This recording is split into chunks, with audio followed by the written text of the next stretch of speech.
Finally, as promised, special comments on the remarks yesterday by Secretary of State Rice. We already know about her suggestion that the president could just ignore whatever congressional Democrats do about Iraq, just ignore Congress.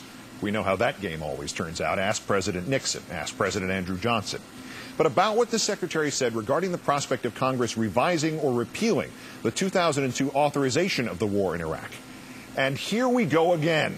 From springs spent trying to link Saddam Hussein to 9/11 to summers of cynically manipulated intelligence, through autumns of false patriotism to winters of war, we have had more than 4 years of every cheap trick and every degree of calculated cynicism from an administration filled with three-card Monte players. But the longer Dr. Rice and these other pickpockets of a nation's goodness have walked among us, waving flags and slandering opponents and making true enemies, foreign and domestic, all hat and no cattle all the while, the overriding truth of their occupancy of our highest offices of state has only gradually become clear. As they asked once in that Avis commercial, ever get the feeling some people just stopped trying? Secretary Rumsfeld thought he could equate those who doubted him with Nazi appeasers, without reminding everybody that the actual historical Nazi appeasers in this country in the 1930s were the Republicans. Vice President Cheney thought he could talk as if he and he alone knew the truth about Iraq and 9/11 without anyone ever noticing that even the rest of the administration officially disagreed with him. The president really acted as if you could scare all the people all the time and not lose your soul and your congressional majority as a result. But Secretary of State Rice may have now taken the cake. On the Sunday morning interview show of Broken Record on Fox, Dr. Rice spoke a paragraph which, if it had been included in a remedial history paper at the weakest high school in the nation, would have gotten the writer an F, maybe an expulsion. If Congress were now to revise the Iraq authorization, she said, out loud, with an adult present, quote, it would be like saying that after Adolf Hitler was overthrown, we needed to change then the resolution that allowed the United States to do that so that we could deal with creating a stable environment in Europe after he was overthrown. The Secretary's resume reads that she has a master's degree and a PhD in political science. The interviewer should have demanded to see them on the spot. Dr. Rice spoke 42 words. She may have made more mistakes in them than did the President in his State of the Union address in 2003. There is obviously no mistaking Saddam Hussein for a human being, but nor is there any mistaking him for Adolf Hitler. Invoking the German dictator who subjugated Europe, who tried to exterminate the Jews, who sought to overtake the world is not just in the poorest of taste, but in its hyperbole. It insults not merely the victims of the Third Reich, but also those in this country who fought it and who defeated it. Saddam Hussein was not Adolf Hitler, and George W. Bush is not Franklin D. Roosevelt, nor Dwight D. Eisenhower. He isn't even George H.W. Bush, who fought in that war. However, even through the clouds of deliberately spread fear and even under the weight of 1,000 exaggerations of the 5 years past, one can just barely make out how a battle against international terrorism in 2007 could be compared by some to the Second World War. The analogy is weak. It instantly begs the question of why those of the greatest generation focused on Hitler and Hirohito, but our leaders of today seem to have ignored their vague parallels of today to instead concentrate on the Mussolinis of modern terrorism. But in some small, you didn't fail, Junior, but you may need to go to summer school kind of way, you can just make out that comparison. But Secretary Rice, overthrowing Saddam Hussein was akin to overthrowing Adolf Hitler? Are you kidding? Did you want to provoke the world's laughter?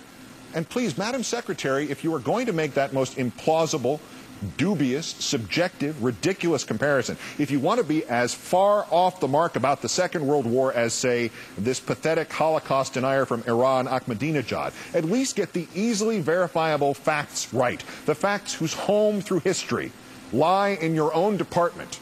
The resolution that allowed the United States to overthrow Hitler on the 11th of December, 1941, at 8 o'clock in the morning, two of Hitler's diplomats walked up to the State Department, your office, Secretary Rice, and 90 minutes later they were handing a declaration of war to the chief of the department's European division.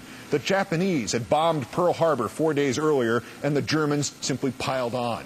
Your predecessors, Dr. Rice, did not spend a year making up phony evidence and mistaking German balloon inflating trucks for mobile germ warfare labs. They didn't pretend the world was ending because a tin pot tyrant could not hand over the chemical weapons it turned out he had destroyed a decade earlier. The Germans walked up to the front door of our State Department and said, "We're at war." It was in all the papers. And when that war ended, more than 3 horrible years later, our troops and the Russian troops were in Berlin, and we stayed as an occupying force well into the 1950s. As an occupying force, Madam Secretary, if you want to compare what we did to Hitler and in Germany to what we did to Saddam and in Iraq, I'm afraid you're going to have to buy the whole analogy. We were an occupying force in Germany, Dr. Rice, and by your logic, we are now an occupying force in Iraq. And if that's the way you see it, you damn well better come out and tell the American people so. Save your breath telling it to the Iraqis. Most of them already buy that part of the comparison. It would be like saying that after Adolf Hitler was overthrown, we needed to change then the resolution that allowed the United States to do that so that we could deal with creating a stable environment in Europe after he was overthrown. We already have a subjectively false comparison between Hitler and Saddam. We already have a historically false comparison between Germany and Iraq. We already have blissful ignorance by our Secretary of State about how this country got into the war against Hitler. But then there's this part about changing the resolution about Iraq, that it would be as ridiculous in this secretary's eyes as saying that after Hitler was defeated, we needed to go back to Congress to deal with creating a stable environment in Europe after he was overthrown. Oh, good grief, Secretary Rice, that's exactly what we did do. We went back to Congress to deal with creating a stable environment in Europe after Hitler was overthrown. It was called the Marshall Plan. Marshall, General George Catlett Marshall, Secretary of State, the job you have now. Come on! $12,400,000 to stabilize all of Europe economically, to keep the next enemies of freedom, the Russians, out and democracy in? And how do you suppose that happened? The President of the United States went back to Congress and asked it for a new authorization and for the money. And do you have any idea, Madam Secretary, who opposed him when he did that? The Republicans. We've spent enough money in Europe, said Senator Taft of Ohio. We've spent enough of our resources, said former President Hoover. It's time to pull out of there. As they stand up, we'll stand down. This administration has long thought otherwise, but you cannot cherry-pick life, whether life in 2007 or life in the history page marked 1945.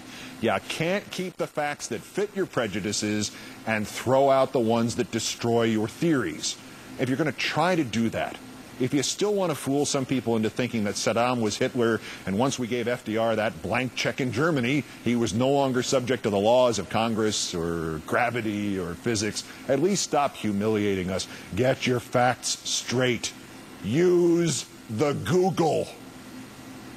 You've been on Fox News Sunday, Secretary Rice. That network now has got another show premiering tomorrow night. You could go on that one, too.